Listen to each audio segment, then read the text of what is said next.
क्या हुआ? आपने आरोप लगा है कि मस्जिद के अंदर मीटिंग किए हैं समाजवादी पार्टी का, इसको लेकर बीजेपी विरोध कर रही है कि मस्जिद को समाजवादी पार्टी का ऑफिस आपने बनाया है। फिर बोलो सर, आपने जो कल पार्लियामेंट बॉक्स में मीटिंग करी उसको लेकर बीजेपी कह रही है ये पॉलिटिकल पार्टी का ऑफिस आपने बना दिया है, जो रिलीजियस इंस्टीट्यूशन है, और वो भी कह रहे हैं प्रोटेस्ट में वो भी जाएंगे आज। मैं आपका धन्यवाद देता हूं। आप लोग भी बीजेपी के चक्कर में फंस गए। मैं आपसे, क्योंकि ये धार्मिक लोग हैं जो मेरे बगल में खड़े हैं, मुझे नहीं पता था कि आप लोग मिल लेंगे, मुझे मुलाकात हो जाएगी आपसे और एक ऐसा सवाल आएगा। मैं केवल इतना जानता हूं कि आस्था जोड़ती है। किसी भी धर्म या कोई आस्था है, वो आस्था जोड़ती है, और जो आस्था जोड़ने का काम करती है हम उसके साथ हैं।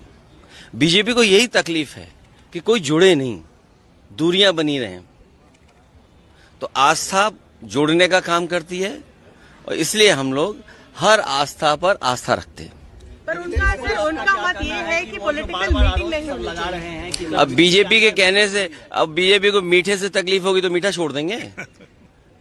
बीजेपी कहेगी नमकीन खाइए तो नमकीन खाएंगे क्या? तो बीजेपी क्या कर रही है, बीजेपी को आप भी जानते हो, बीजेपी को आप सब जानते हो। बीजेपी का हथियार ही धर्म है। सर, उनका अल्पसंख्यक मोर्चा जो है वो इस पर जता रहा बीजेपी का, वो ये कह रहे हैं आज वो भी जाएंगे, वो भी चाहते हैं मीटिंग करें। उनके पास ये भी संगठन है। अभी तक तो हमें ये पता लगा कि वो अंडरग्राउंड काम करते हैं, लेकिन अब इनका ऐसा भी संगठन है। ये अंडरग्राउंड संगठन तो नहीं है उनका। सर, पर पसमंदा की बात तो प्रधानमंत्री ने करी थी जब उन्होंने कहा कि पसमंदा समाज को भी ध्यान देना चाहिए, तब बीजेपी ने पूरा समाजवादी पार्टी, नेताजी और पिछली सरकारों में जो जो काम हुए थे, खासकर पसमंदा समाज, बुनकर समाज के सब काम रोक दिए। अब एक काम कर दें बीजेपी के लोग, अगर इतना उनके अंदर है पसमंदा समाज के लिए, कि जो नेताजी ने कभी और समाजवादी पार्टी ने बिजली फ्री की थी, वो बिजली फ्री कर दें। आप देख नहीं रहे उत्तर प्रदेश में बिजली मंत्री का क्या हाल है? क्या हाल है? जहां जा रहे बिजली नहीं जा रही, मतलब बिजली चली जा रही है, बिजली है ही नहीं। जहां जा रहे बिजली मंत्री वहीं बिजली चली जा रही है। SIR को लेकर क्या कहना? आज क्या फिर प्रदेश में धर्मांतरण के मामले बहुत ज्यादा आ रहे हैं और बीजेपी ये आरोप लगा रही है कि सत्ता, अरे लोग धर्म नहीं, लोगों ने अपना सब कामकाज बदल दिया, पहनावा बदल लिया। आपको नहीं पता? किसी ने पहनावा बदल कर कुछ कब्जा कर लिया है। SIR को लेकर क्या कहना? आज किस पे? बिहार में जो मतदाता पुनरीक्षण, देखिए, उस सवाल पर हम सब विपक्ष के लोग एक साथ हैं, इसलिए क्योंकि चुनाव आयोग पे समय समय पर उंगली उठी है।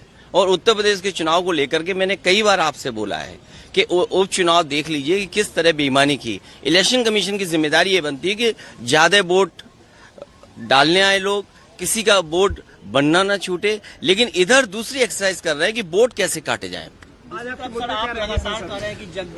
अभी तक तो आप ही हमें मुद्दा दे रहे हो। वाइस प्रेसिडेंट के बारे में आपने कहा है कि जगदीप धनखड़ से इस्तीफा लिया गया, फोर्स नहीं, मैंने नहीं कहा ये, मैंने ये कुछ नहीं कहा, ऐसा नहीं कुछ कहा।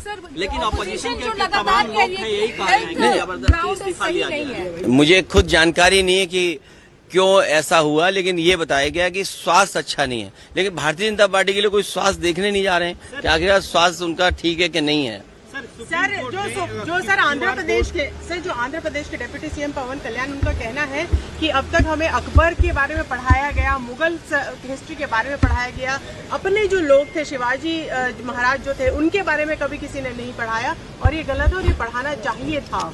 अच्छा ठीक है, ये पार्लियामेंट अच्छा लग रहा है, ये खराब लग रहा है।